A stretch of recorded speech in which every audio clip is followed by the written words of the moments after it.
नमस्कार, मैं अनामिका आप सभी का हार्दिक अभिनंदन और स्वागत करती हूँ। आज अक्षय नवमी है।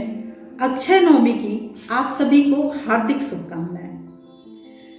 आज हम बात करेंगे कि अक्षय नवमी मनाते क्यों हैं और इसके पीछे की कथा क्या है। एक बार की बात है, माता लक्ष्मी धरती पर विचरण करने के लिए आई। उन्होंने सोचा कि कोई ऐसा उपाय तो जरूर होगा जिससे भगवान शिव और भगवान विष्णु की एक साथ पूजा की जा सके। ऐसा उनके मन में विचार आया तो उन्होंने सोचा कि किस प्रकार इस पूजा को संपन्न किया जाए।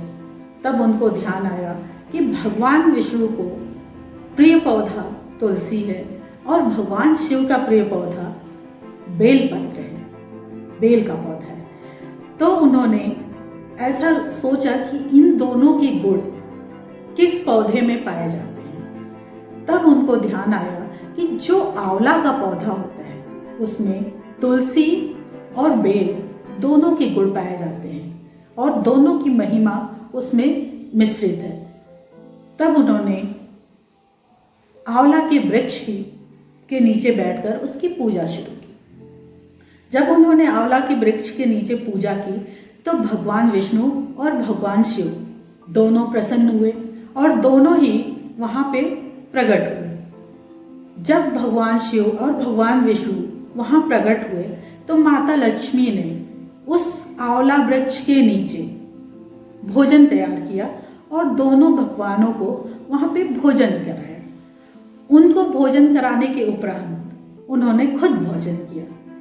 इससे तीनों देव प्रसन्न हुए और भगवान शिव और भगवान विष्णु ने कहा कि जो भी महिला अपने परिवार से ही यहाँ पे पूजन इस वृक्ष का परिक्रमा करती है या फिर इसके नीचे बैठकर भोजन करती है उसको सारी सुख सुविधाएं प्राप्त होंगी और उसके सारे दुख दूर होंगे। अब हम जानने का प्रयत्न करते हैं अक्षय नवमी आती कब है।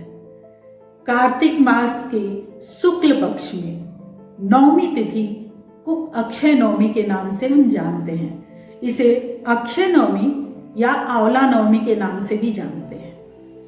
इसके पीछे बहुत सारी कथाएं हैं। एक कथा मैं आपके सामने प्रस्तुत कर रही हूँ। एक बार की बात है, काशी नगरी में एक व्यक्ति रहते थे।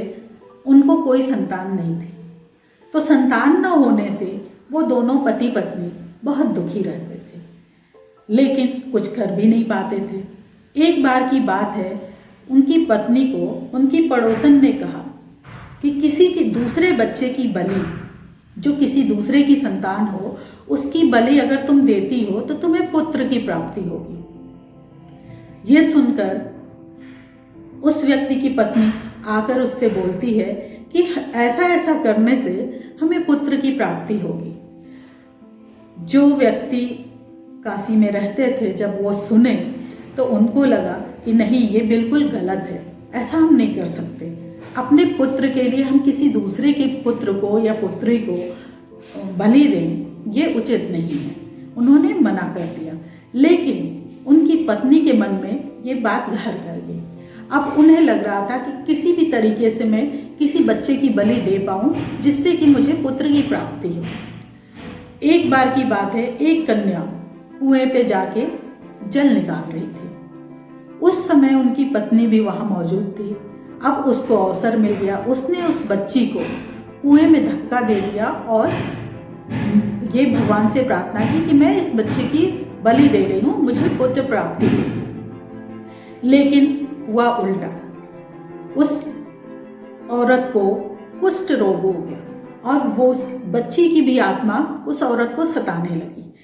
अब वो औरत बहुत परेशान हुई, उसने अपने पति से सारी बात कही। जब उसके पति को ये बातें पता चली तो उन्होंने कहा कि जो गौ हत्या करता है, जो ब्राह्मण हत्या करता है या जो कन्या की हत्या करता है, उसके पाप का कोई प्रायश्चित नहीं है, इस धरती पे उसे कोई जगह नहीं है।